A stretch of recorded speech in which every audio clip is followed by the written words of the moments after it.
आज आपण नाश्त्याला नाचणीची इडली बनवणार. त्यासाठी बघा मी मिक्सरचं भांडे घेतलं आणि 1 वाटी नाचणीचं पीठ घेतलं आणि त्याच वाटीने 1 वाटी दही घेतलं, ते त्यात टाकलं आणि मिक्सरला फिरवून घेतलं. आता फिरवलेलं मिश्रण हे मी एका भांड्यात ओतून घेतलं, त्यात चवीपुरतं मीठ टाकलं आणि चांगलं फेटून घेतलं. बघा आता आपण इडल्या झटपट बनवणार आहोत. त्यासाठी मी बघा 1 इनोचं पॅकेट घेतलं, ते त्यावर टाकलं आणि मिक्सरच्या भांड्यात थोडंसं पाणी टाकून मिसळून घेतलं आणि ते पाणी त्यावर टाकलं आणि चांगलं फेटून घेतलं. आता इडली पात्राला मी बघा तेलाने ग्रीस केलं आणि त्यावर त्या इडल्या टाकते. बघा आता मी चमच्याने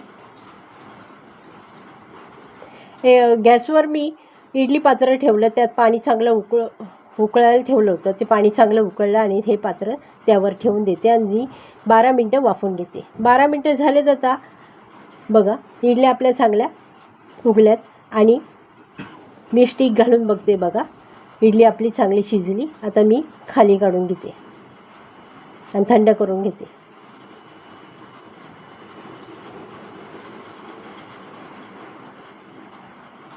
इडल्या आपल्या बऱ्यापैकी थंड झाल्यात. आता मी सुरीने बघा इडल्या काढून घेते.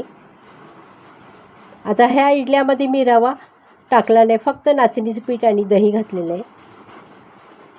आणि आता ह्या इडलीला आपण फोडणी देणार आहोत. त्यासाठी मी गॅसवर पॅन ठेवला आहे, त्यात थोडं तेल घातलं, थोडी राई टाकली, थोडा कढीपत्ता घातला आणि त्यावर 2 चमचे तीळ टाकले.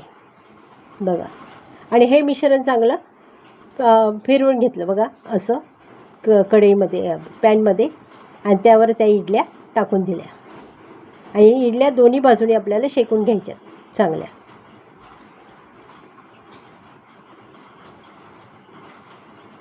आता दोन्ही बाजूनी चांगल्या इडल्या शेकून घेतल्यात मी कमी तेलामध्ये. आता ह्या इडल्या शेजवान चटणीसोबत किंवा चटणीसोबत खायला छान लागतात. रेसिपी आवडली असेल तर लाईक करा, शेअर करा, सबस्क्राईब करा.